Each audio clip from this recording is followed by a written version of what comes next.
We were managing contracts that were valued at 40, 50, 60 million US dollars. So you realize that the responsibility is huge, and the level of professionalism needed to be able to execute on those contracts was very, very high. Going after popularity rather than the perfect fit or the ideal fit. I think that is something that people just look at numbers and say, well, you have 90,000 followers, you're the perfect person to be talking about that. Yeah. But if you generally understand the personality of your brand, then you're better able to understand who would be a fit for that. We will move the messaging from we're delivering food to we're delivering convenience for you. We are ensuring that you can get back your most valuable asset, which is your time. If you're a business that's not showing up online, you're losing out. We want to get our brand out there a lot more. Yeah. Seven Creative, I think people know us because of the riders, but we're a lot more than that. And they've calmed down. I understand people cussing a bit less about them, they're a lot more courteous. And we went through a whole training with it. Rashid, how are you? I'm good, thanks. How are you? I'm good. Thank you for coming. Thank you for having me. Okay, well, we're just gonna jump straight in. You have worked with global brands like UEFA. Now you're building locally, Pacific. What's one thing that you've brought back with you from that experience? That's a very good question. One thing only. Can you give me? I would think about professionalism. Okay. Because I think when you work at that level with UEFA, and I was working specifically in football sponsorship for Euro 2020, and we were managing contracts that were valued at 40, 50, 60 million US dollars. So you realize that the responsibility is huge, and the level of professionalism needing to be able to execute on those contracts was very, very high. And I think that is definitely something that we want to bring to the table in terms of how we operate at Seven Crave as well. But just in my general life, that's something I've learned quite a lot through those experiences of working with those brands at the highest level. The other thing I would mention is also a true connection between investment and return, at least trying to find that. I think they still have the same challenges of, did marketing work or not? Yeah. But there's a lot more depth in terms of when I invest this amount in this product or this event or this tournament, this person, I need to find KPIs that I can use to judge if I have returns or not. And that's something certainly from my experience, working here in Jamaica in the sporting industry, if I make that connection, that's a big part of what we need to be able to do. We need to be able to show the returns for the investments that sponsors have put into products here. It's true. What part of your journey growing up best prepared you for the kind of work that you're doing now? I'm primarily doing partnerships. It's about relationship building, and I think that's always been part of who I am. If people ask, for example, sometimes interview, they might ask you, who are you in the friend circle? I'm the one that brings people together. I'm the one that organizes the reunion or ensures that we have the family gatherings and things like that. And I think that's fundamentally part of a role in terms of partnerships in the truest sense, and being able to bring people to the table to make a decision and make a deal happen. So I think fundamentally that is something that is a big part of what we're trying to do. Even here in our Seven Club as well with the marketplace, it's about trying to ensure that people feel that when they join, they are in a true community situation where our objective is to ensure that they can maximize their returns as much as possible.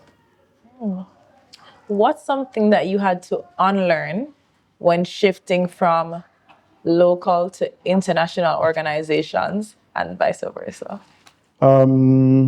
Shifting from local to international, people don't give bly. I think that we are a lot more relaxed in the way we operate. Sure. Easy one, every meeting starts on time or before time. I'm living in Switzerland, so it's a time-centered space, generally speaking. And in work, that's the case as well. So either 5 minutes before or you're late. It always interests me when I'm joining meetings locally, because I still do from there, and it's just completely different. I'll give you a funny one as well. I remember maybe there was a 5-year gap, and then I went on to a meeting for UTech as a mentor program, and they started by saying, okay, so we're going to say a word of prayer. And I felt like, okay, yes, I'm in a Jamaican meeting. The assumption is that everybody's cool with that. Everybody is Christian in this room, and if you're not, then you're going to just take it. Rough. But we're in an international space. There's a lot more. There's neutrality where those things are concerned, and at the same time, that's part of home. You know, that actually made me feel good to feel like, okay, I'm in a Jamaican eating, it is, you know, it is what it is. You've worked on both sides of the partnership table. What do the best brands do differently, in your opinion? Research. Research is a big part of that. If I think about working with Ublo or Soka or Volkswagen, if I think again at the UEFA level, the level of research that they will put into decision-making processes is very, very high. Again, these investments are huge sums of money, Yeah. and the expectations are going to be high. So they put a lot of work into research. They put a lot of work into the reporting that they get from that as well. And they use multiple teams. So again, it's a broader spectrum. So they will use specialists for particular things. And in our context, probably not as easy to do that because of different in terms of economies of scale. Yeah. But there's definitely a lot of takeaway that can be had from ensuring that you do the necessary background work before being part of something. So that's definitely one that I identify. How can we adapt that locally? Ensuring that, you know, enough research is done with the resources. I think, first of all, we need companies that focus on that. I can't speak broadly, but I'm not sure how many companies we have out there that can really give us the kind of research that we need. I can think of a few, but we maybe need some more. I think also that if you're an agency, for example, this is a semi-marketing side of podcast, then that's something that you bring as an added value. That's something that makes you stand out. When you pitch to a corporate sponsor or a partner, being able to provide that level of depth is also something that will make you stand out in a big way.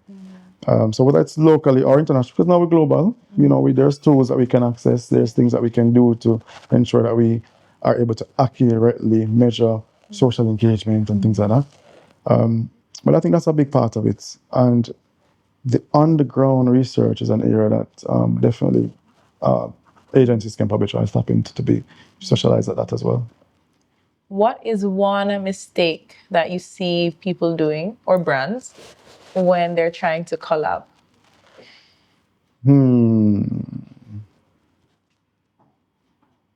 Going after popularity rather than the fit. Thank you. Say it again My for me. preaching. Say it again for me. Going after popularity rather than the perfect fit or the ideal fit. I think that is something that people just look at numbers and say, well, you have 90,000 followers, you're the perfect person to be part of my brand. Yeah. But if you genuinely understand the personality of your brand, then you're better able to understand who would be a fit for that.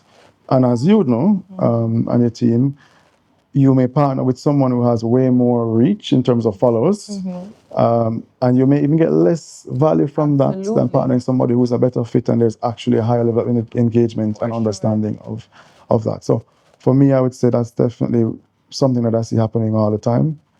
And it then requires an astute marketer or agency team to go through and figure out what's the ideal pairing here that can give this brand or this relationship the best move forward. And I would say the same thing also from the side of the influencer or whomever that partner is as well. Obviously, there's a business opportunity, but that person should also consider, like, is that part of the brand that I'm going? Is that a fit for me? Is that my audience? Is that my theme or direction I'm going? And that's crucial because in that moment you may take that paycheck, but it may affect you going forward. Agreed. Yeah. Yeah. When you're looking at talent, creators or partners or business partners, what is something that gets your attention? Genuine. That's the word that comes to my mind, honestly. I think that, especially now in a space where we're so flooded, every post almost feels like it was curated particularly for me to buy into this thing. Yep. Being able to be genuine and organic is very, very key. And that's something that we look out for.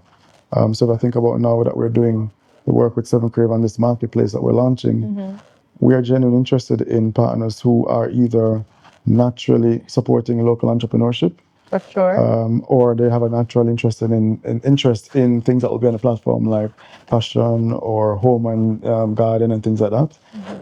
Or they're just pro-Jamaican in a way, because that always encompasses it. For sure. And a big part of what we're trying to do is about empowering our people to be independent through being able to have opportunity to earn much more. Take a second to subscribe and share this episode with someone who's ready to level up. It helps more than you know and lets the algorithm know that these conversations matter to you. So, as we talk about Seven Crave, it's going in a new direction. Yes. How do you explain it to people who think Seven Crave is just food delivery?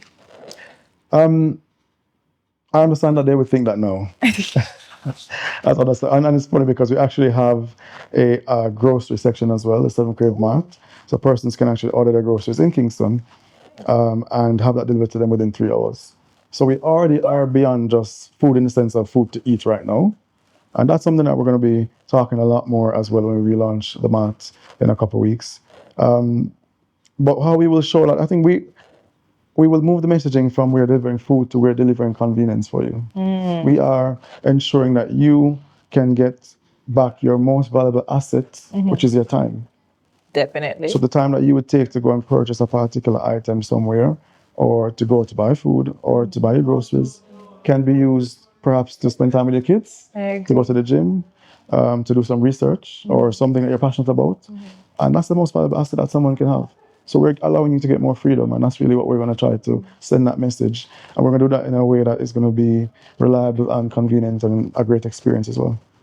I speak for the people when I say that. We appreciate that. So I'm going to pause here. Yeah. Who is Rashid? That's a good question. Yeah. Who is he? Why am I just with Have I asked that myself? Okay, ask the second question, so I'll take that one first. How did I get to Switzerland? I worked in sports here in Jamaica for 5 years at the University of the West Indies in the sports department, involved in projects like the sports scholarship program. So during my time, a number of well-known athletes now, like Hansa Parchment, Robman Powell, who was a former West Indies captain, Rashid Clayton, a number of them would have come through the program at that time, working with people like Dalton Myers and under the guidance of Professor Gordon Shirley. And it was an amazing time to be on the campus because we were trying to do something great, not just for the university, but we knew that we were doing nation building in the work that we were doing. And I always had a passion for sports, and that led me to being involved with the Intercollegiate Association and eventually the Olympic Association locally as well. And there just came a time when I think I was at maybe the Commonwealth Games in Scotland as a team manager, and I'm looking around and realizing that I'm 23, 24 at that time. Everyone else on the trip as managers were plus 40, and I said to myself, I think this is an industry that, even though my mom said I'm not sure if I'm going to get work, I said to myself, if there's even 5 high-level jobs in this, I feel like I'm on the path to be able to get one of those. But I understood that I needed to also do something different and bring something different to the space, so to get a higher level of learning. And so I tried to find master's programs that would allow me to be able to acquire the necessary knowledge to come and make a difference in the industry locally. And, thankfully, I was able to get that full scholarship to go and study in Switzerland. Didn't know where I was going. It's funny, I studied in Lausanne, and I remember typing Lausanne on my computer at you in the office, and it brought up a picture of the lakeside in the sunniest day, I guess, that they had. And I'm like, this don't look too bad. And then I arrived on January 5th, 10 p.m. with class starting the next morning, and it was just completely cold and black. And I'm like, this is not what I signed up for. This is not what I signed up for. But that entire journey has been, so getting there, it's something I want to mention because it's really about belief and faith. There's a lot of agencies and local support that I thought I would have had to be able to go. So I got a full tuition scholarship, but still needed to afford my living costs, and they said that was a certain amount. And that certain amount for 1 month was way more than even my salary that I was already getting here. So that was beyond me and my family. And I thought that there were certain, sport entities and agencies that would have supported me being the first Jamaican to go and do this program. But that didn't happen. And I just had to kind of find my way to figure out how I'm getting there. And just multiple things happened. My good friend Vishwanath told and said to me, you need to do a fundraiser. There's somebody who you've helped many people. People probably can't do a major donation, but they will support you little by little. And that, that helped a lot because that actually unlocked me being able to tell people about it. So being able to speak about it to the audience because I'm promoting the event then brought some more attention to that. And it's a very interesting full circle story of someone who contacted me on Facebook from Canada and simply said to me, based on my name, he asked my mother's name. And I told him. And he said, your mother, your mother used to give me food in university in Canada when we went to school together. Like I was poor and she used to cook and share. And I'm going to send him 500 US. That's crazy. I never even spoke to that person after that time when he sent it. I mean, I spoke to him, let him know I'm there and I'm safe. I can't even tell his name right now. But that's just full circle moment. That's just how doing good may come back and sell it to you, but someone you know, or just sending it out there. You never know. You know.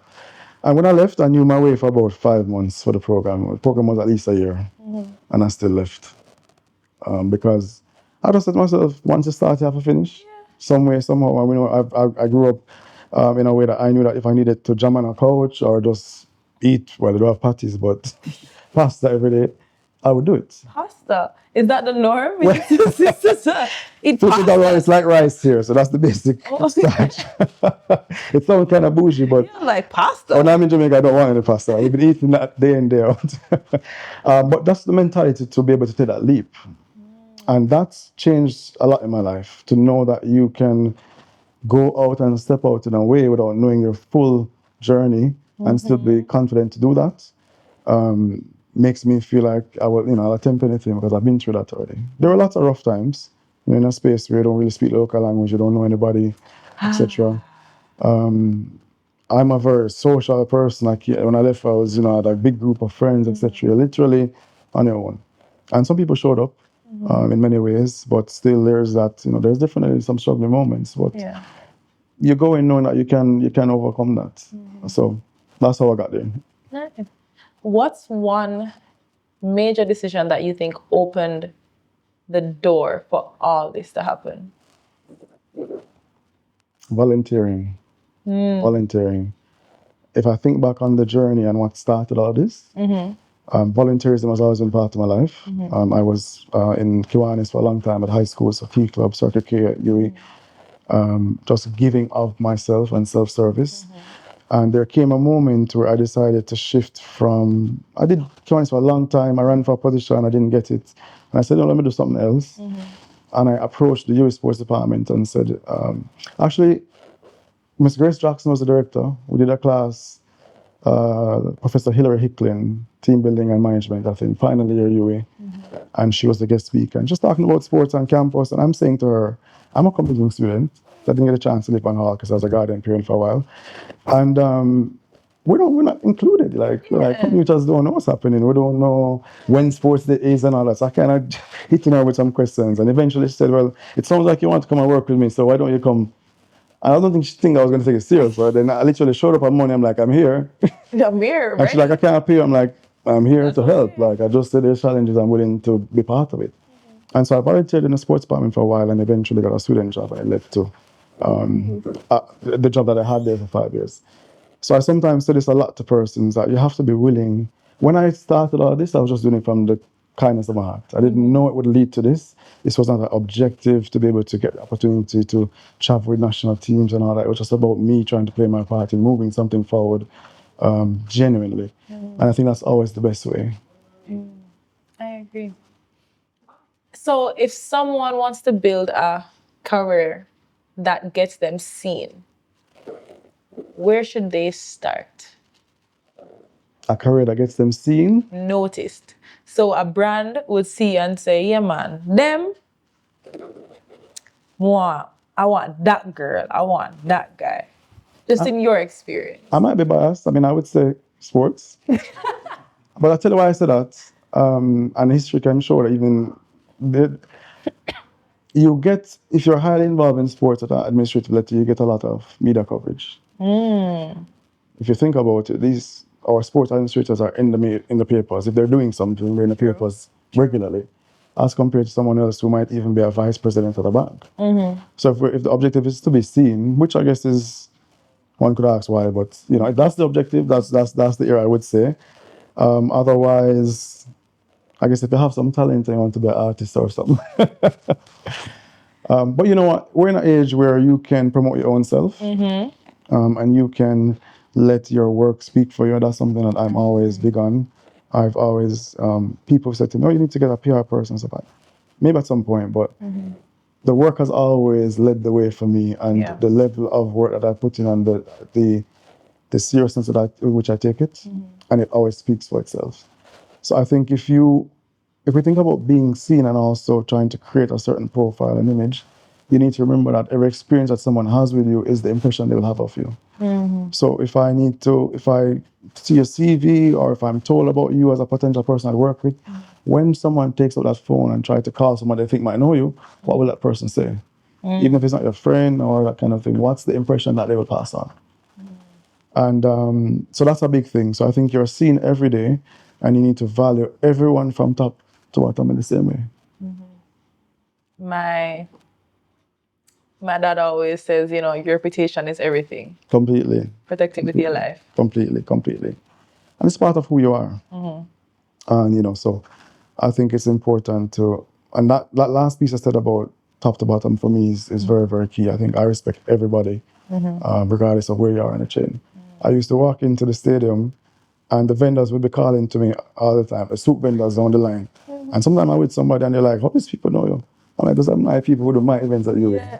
I stop and I'm talking to them for 5 minutes. Like, there is that relation. And even just today, I did something back at university, first time in a while, and someone literally came to me and just like, I remember you. You know, so that's very important. Yeah. Okay, so touching back a bit on brands trying to get being online right. You know, they're trying to do partnerships, they're trying to gain visibility. What's something that even established brands get wrong about brand visibility, in your opinion? What did they get wrong?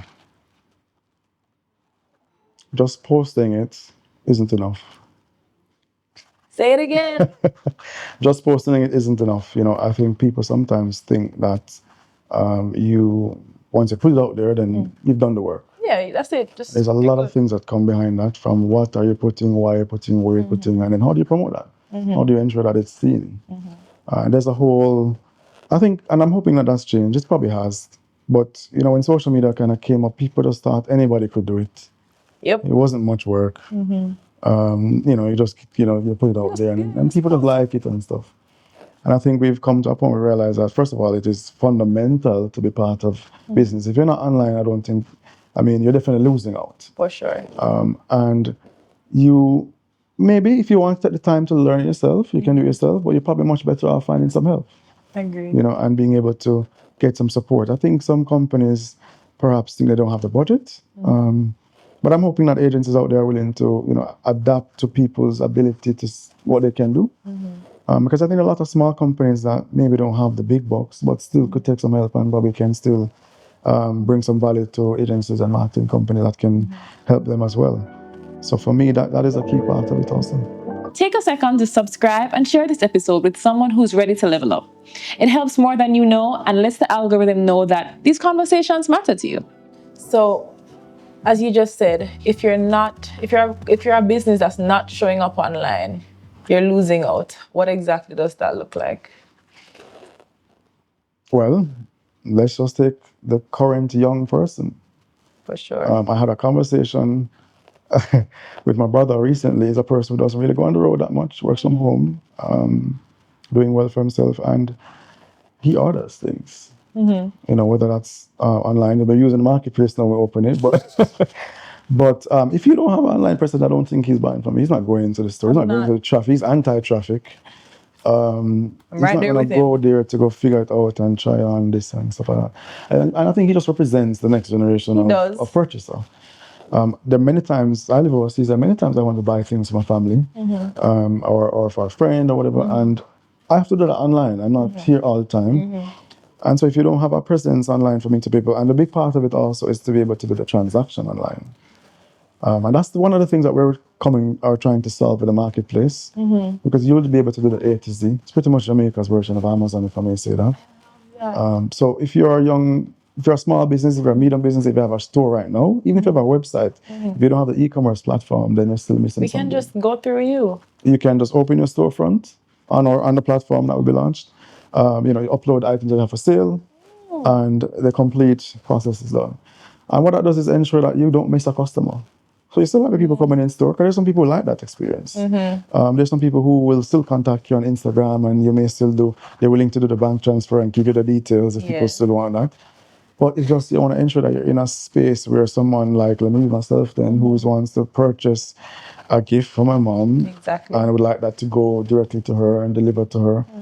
I can do that easily. And so that's what we want to try to answer that. And I think as the world becomes much more digital, that's going to become more and more important. For sure. You know, I love this case because I know the person, I went to school with him. His mother works in a craft market in Montego Bay. And now through the platform when we launch it, someone can be in Jack's Hill or wherever they're at in Ocherius, and they can order from her and get that within 2 days. So she knows a craft vendor in Montego Bay who was just only able to speak to whoever comes into that space, will now be able to serve the entire country. So good. And so that's really what we're kind of shaking up what that means. It's about providing people more opportunity, more audience, and getting people to support local in the truest sense. Thank you. On behalf of the people, on behalf of the small businesses, we appreciate that. Yeah. So I'm going to go into some quick fire questions. All right, let me try them. All right. What is one belief you had 5 years ago that you no longer hold on to? 5 years ago, 2020. Yep. So we're talking about COVID. Yep. Right in it. Well, I never believed that Jamaica would actually go like online. Like we would accept people working fully remote, and accept just that way of working, which provides a much better lifestyle balance for people. And so many people have gone back, like reverted back to it now. In the US, our friends would have been told, come back into office now. Because there's also responsibility with working remotely. Yeah. But our company, 7 Crave, is fully remote, and it works. And I think that is the way, again, we have a philosophy of people being able to get that lifestyle balance, get the time back, very, very important. And I think the other thing I would say is just that we could actually stay inside for so long, you know, and actually make a life of it. I rediscovered my love for FIFA that year. The game catching dust now, like real life came back. But for a moment, I was back in high school and we were playing, and it was very interesting because I have friends all across the globe. So I have some friends in Canada, Jamaica, in the US. Yeah. I have the same high school friend from I've been in grade 7. And we were all logging on at a neutrally arranged time for everyone according to time zones playing. And also, you know, as some people did, you know, we did kind of like virtual parties and games and stuff like that. It really brought us back together. And I genuinely think that was a very tough moment for so many people. Yeah. And so many people had tough challenges during that year. But it would also be a period of time where we look back and think it was an inflection point of change. It was. It was a change of mentality. It's a change of, some people realize that, you know, maybe life is more than that. Some people realize that it's actually rough to keep my kids at home, still respect the teachers. Respect. And people who do in the daycare and stuff. And so it was just, I think, a reflective moment. So those two things I think that's been a change for the positive. Out of a negative situation came positive. Honestly, as you said that, like we're talking, but it's like sometimes I forget that COVID happened. Like Yeah, my brain just tries to block out that this thing ever happened to us, that we had to be inside for like 24, sometimes 48 hours at a time. That's such a wild concept. I can't wait to like tell my children, you see? They don't believe it. It's like, nah. Yeah, it's like, it happened. We were not allowed to go outside. If you went outside, the police would lock you up. The question I want you to answer, or how are you going to explain to them, is why were people fighting over tissue? What was that all about? I don't know what to tell you. Kids. People fought about it. Yeah, no. Full just survival mode. Yeah. Just came up, and it's because like we have no precedent for how to deal with this, because none of us, most of us weren't alive. Maybe you have like a centurion who could have been like, I remember when. but most of us had no context for that, so people were just wow. Okay, what's the best investment that you've made? And it doesn't have to be financial. The best investment that I made. my children. I have two daughters, two girls. And there is I don't know, I mean, I guess I'm a male from Jamaica. Went to all boys school, big up Cornell College. And so there's a certain, grew up a certain way. But the pure love and joy that I felt from having these two girls, Lena and Elena, is just a different spectrum. I think I always wanted boys. I think it was naturally just what we Jamaican men say, I think. Really, I came on more. But I take nothing. This is an amazing experience. So for me, that is almost like a purpose. I have many purposes even beyond family, but to be able to provide for them, and just to enjoy that experience of being able to learn, because I grew up also in a house with three boys, so just to learn the female life through the eyes of my daughters. And also, I think it gives you a natural perspective on wanting to represent for women, for example, wanting to teach them a certain way, wanting to ensure they have independence. So they might want to, they don't need to depend on nobody, and these kind of things. And just being able to teach and guide them. And also being a multinational family in a sense, because they're born and we live there at the moment in between. So they have, to also learn the wide disparity between a Jamaican life and a life in Switzerland, which generally speaking is a life of privilege. So being able to teach that, or trying to teach that, is part of what I want to do as well. What are 3 values that you hope your daughters hold on to as adults? That asked me something I never actually thought. But these are good questions, though. Thank you. Respect came into my head first. I don't know why. I think you respect everybody from the grown up, and that's something my mother taught me. She's from Montego Bay, so she's been through it, and I think that has always guided my life as well. I think a level of fearlessness when it comes to going after your dreams is something I definitely want to teach. And I hope that I will show that through my own life as well, and that they will see me doing that. And the third one is relationships matter. I think relationships matter. At the end of the day, or maybe that's just me, I sometimes think about my funeral, actually, might sound morbid, but I think about it from the point of view of what would I want people to be saying on that day about this person that, graced the earth for a period of time. And for me, every time I think about that, it's about a person who positively influenced everybody that he came in contact with, made a difference, made an impact on his community, both at home and his general community, and did something to move the country forward. I'm very nationalistic. I think that we're an amazing country, and the more you travel, the more you realize that Jamaica is a special place. We need to take care of it, and we need to be able to rise to the potential that we have. And so just impact, to live a fulfilling life.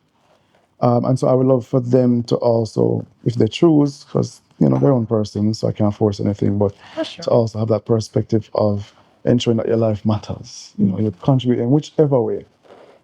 My mom has a joke where apparently when I was 3, we went down to the market. Can't remember the name of the one in Mobile, but it would have been a coronation in Kingston. And I guess I liked, the guys who kind of push the carts. And I said that was what I was going to be when I grow up. You're laughing a little bit too much. So that was my ambition at 3. I was going to push carts in the market. But you know what? I've always thought about that. And I said to myself, well, if it came down to that, I was going to be the best push cart man in that market. I may get a whole of the clients. And I may even start a push cart company, and we're going to innovate, because maybe the cart will go change, and we're going to put on and that's the mentality. It doesn't matter what you're doing, it's about trying to be the best in that space.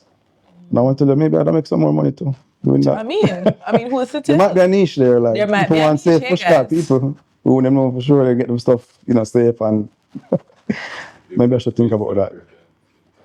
maybe, you know what, agriculture is something that's very important, and getting from farm to homes is something that I'll leave that there. It's important for us to eat the best, I think, and so we need to support the farmers as much as we can. I agree. What is something that you had to unlearn in order to grow as a man? Where are these questions?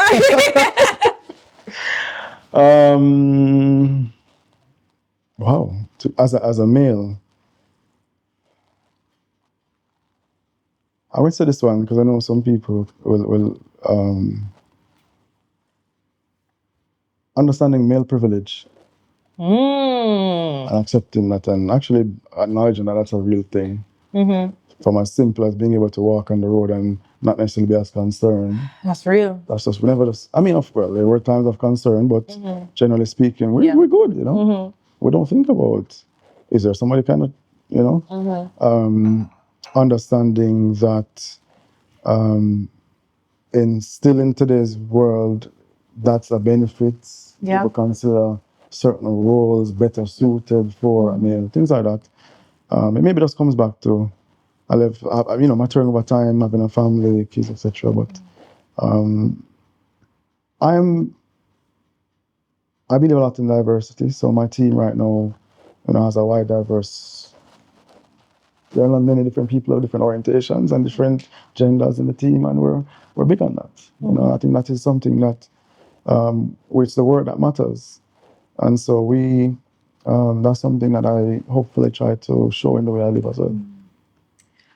What's one piece of advice you'd give to 25-year-old you?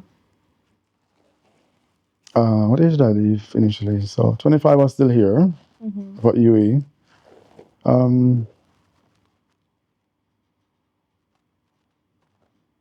Just continue. Just continue.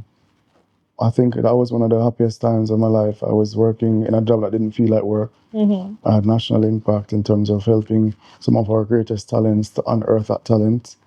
I was I created a sports leadership academy at the university, which was about bringing kids between age 13 and 16 to the university to dispel this fear, to dispel this fear of what university is and to let them know that it's possible.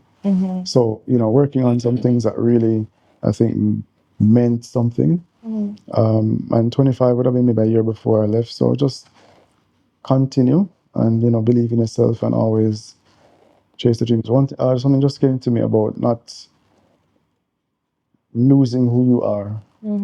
I think when you go overseas, that can happen. And certainly I went through that. I'll admit that openly, that you can adapt to the space. You're trying to survive, right? But a part of me was lost in that for a long time. So I had to find that again. And so I would say to that young man, you know, just be rooted in what matters to you and your non-negotiables in your life, generally speaking. And also just continue, you know. Okay. One more question? Sure. Actually, I have two more questions, but... What are the time? This question is specifically about sponsorship. Okay. How can someone position their offer in a way that is attractive to sponsors? What should they keep in mind?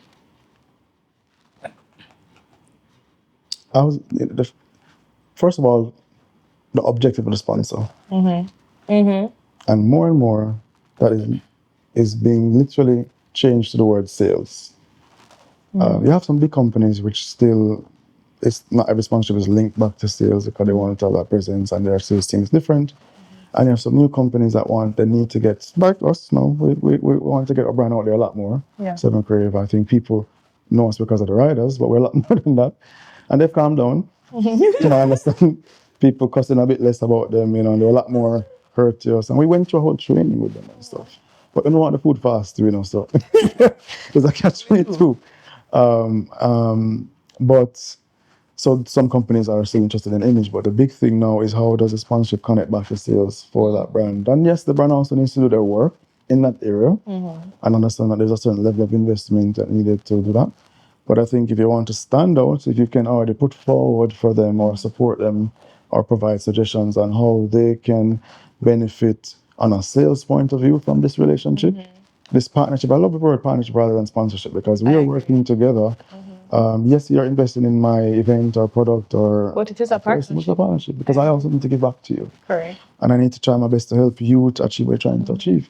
You know how many events they have audience, but have they really utilized the audience in the best way for the partner? So that, I think, is something that would definitely let a pitch deck stand out. I'm going to be reviewing a lot of those now coming forward. And we definitely want to look for those kind of things. Okay. If you weren't working in this field, what do you think you'd be doing? It's funny because I do many things. So in this field, I guess we're talking specifically about Seven Cave and the marketplace and what we're going to be trying to do for Jamaica. Definitely, I come back to sports. Sports is my passion, 100%. I think that is where I will. It will come back around at the other day that I will be at a level that will have a massive impact on the national level for sports, and that's something that is definitely in my pathway, and is part of the life that I want to live. Having had the opportunity to go to the highest level, working at the Olympics, being the first Jamaican to work, I think potentially first Caribbean, but for sure first Jamaican person to work with IOC, working with UEFA on these kind of levels of partnerships and football sponsorship. There's a lot to bring, and there's still have a lot to learn for sure. But the network that I have, colleagues and friends who are working in pretty much all the federations. One of my closest friends from school now just got a new high-level role at FIFA, for example. And I think that is something I have to bring back to the Jamaican space to be able to close that circle of why I left in the first place. It was about trying to get knowledge and experience to come back and help. What I saw was an industry that had so much potential but needed more people with experience and professionalism. And so that's definitely on the cards for me. If I think of something outlandish, I don't know, push cart in the market. Right back to the original. It's full circle, right? There was one time I wanted to be an archaeologist as well, and my mom was like, "I'm not sure you're going to be able to eat food." I love you realize that keep it real. Mom and I are like, she's my best friend, and I think I realized that more when I left also. And so I always reference her because I think a lot of what I learned in life was from her guidance and much the life that she's lived as well. Okay, last question. What is one hope that you have for Jamaica over the next 5 years? Interesting time to ask the question. I think anybody who has traveled a lot internationally realizes that Jamaica is a very special place. When I go and I say the word, I say I'm from Jamaica, the reaction, they're like, whoa. Do we understand that we're a small island in the Caribbean of 3 million and maybe another 3 outside of that, and the impact and recognition that we have on the globe in all corners? I went to Kazan, Russia for our games, and I met a Jamaican there studying medicine, and everybody wanted to take photos with us. When we were in those athletes' villages, at least we laugh at this, so they know. There's a time when towards the end of the games, when you start to trade jerseys and uniforms and stuff, it's 2 jerseys for 1 Jamaican. It's not a 1-for-1 exchange. You have to come with 2 of your uniforms or 2 different to get 1 of this Jamaican. Wow. It's a special thing. So I would love to see us start to actualize that some more. I would love to see us understand how we can start to benefit financially from this culture and this impact that we have globally. I would love to see us continue to reduce crime, because I think that's a big part of it. And to give more people opportunity across the country as well. And I think one thing I would add is just that appreciation and protection of what we have. We have a beautiful country. I think sometimes we don't realize it because we're born and we see it and we grow up on it all the time. People work all of their life to get 3 weeks in a place like this. They're in Germany, Switzerland, UK, whatever, working themselves off to get 2 weeks to be where we live. And I think we have to appreciate that, and we have to protect that and try to take care of that and ensure that it's here forevermore. Because there can be, if we don't, it's not necessarily always going to be like that. So Jamaica striving in the truest way is how I'd close it. Well, thank you for speaking with me today. Thank you. And I went a little bit philosophical, but that's who I am, so it will come out. I hope you had a good time. It was a pleasure. No, thank you. And thank you for this opportunity also to showcase and to give insights to persons. I think for me, the more locally made content like this that we have is very, very important. We're always listening to things that overseas people, but our content is quite unique. Thank you. So to be able to get it from the source is really, really key. Thank you. See you next time on the next episode of Koined Insights.